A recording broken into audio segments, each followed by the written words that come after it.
So we've just seen your highly impactful film. Could you say a few words about that and the impact it had on you, both sort of what you experienced and emotionally as well? Well, it's been very strange. I have always been totally occupied with British politics. Brexit, polluting our rivers, and the cost of living crisis. If you look at anything Byline TV has been doing, it's been solely focused on that. And when I was given the opportunity to go to Ukraine with John Sweeney, it was only for sort of 5 days, it was quite a short time, to talk about the impact of the war. I thought it was a good time to branch out and talk about international politics and talk about what was going on outside of the UK.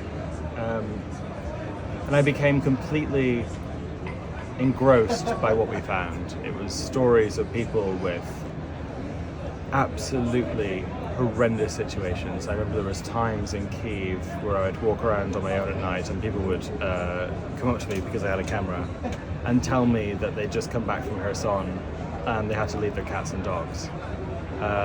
There were times where I did military training where they said, if you hear a cat or a dog on the side of the road or the side of the street that was howling, to never go near it because it was mined. And I thought that was very strange. And what it meant was the Russians, who were so brutal, would get pets and get cats and dogs, slit their bellies open, put mines in them, and then leave them on the side of the street just to blow up civilians. And it was a type of brutality that I had never heard of before. You grow up, I'm quite young, you grow up on the internet and you watch terrible videos, you see ISIS videos and things like that. But when you hear it from people who are experiencing it in Europe all the time, it compelled me to make a film about it. And so those 5 days turned into 5 weeks.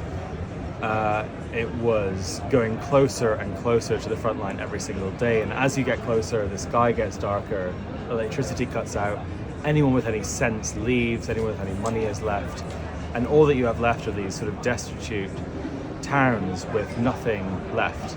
And it almost feels like you're driving into Mordor. And as a person who has never ever filmed in a war zone before, it was completely bizarre and completely strange. And I almost, at that time, compared it to, Grand Theft Auto or something, where I've always thought of the world as a place you could travel endlessly. But suddenly, you get a train to Poland, you get a train to Ukraine, and you go closer and closer and closer to Russia, and there's a physical front line that you can't get any further away from. And if you go any closer to that from the edge of Europe, you'll die. And the next thing after that is China. And it felt like the edge of the world, and it felt like the edge of humanity.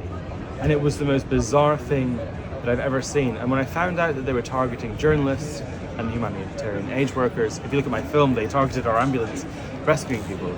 I realized it's not a war between Russians versus Ukrainians. It's a war between Russians versus Europe. And anyone that lives in Europe is part of that war. And it was the most bizarre thing I think I've ever experienced. I don't have any money, I don't have any political pressure or political power. But the one thing I've always had is the ability to tell good stories with a camera. And so I just grabbed my camera and just went. And it's been amazing to see people in the West actually relate to this stuff and feel compelled by it. But it was really fucking scary. And it's weird because when you fly to Poland and you see Britain, you see the British Isles leaving, and you fly into the mainland of Europe, you see France, then you see Germany, then you see Brussels, then you see Poland, and then you get a train right to the front line, and it feels so much smaller. And that was the strangest thing I've ever experienced. It all felt very, very close to home.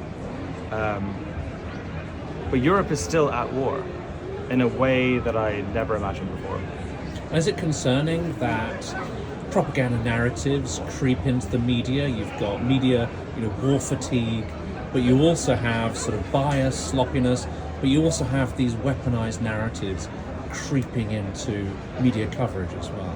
Did you want to counter that through the film that you've done? Well, yeah, I used to work with very right-wing figures when I was a teenager, and I know how propaganda worked. I used to work for Tucker Carlson, I used to work for Alex Jones, and I used to work for very, very right-wing people.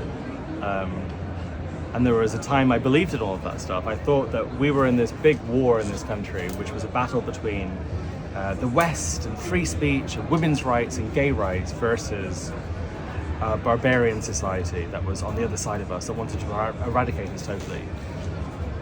And when I worked with them for long enough, I realized that actually they were profiting from all of it, they didn't believe in any of it, and they were just demonizing people for money. And what I saw in Ukraine and the propaganda against it was a very similar thing.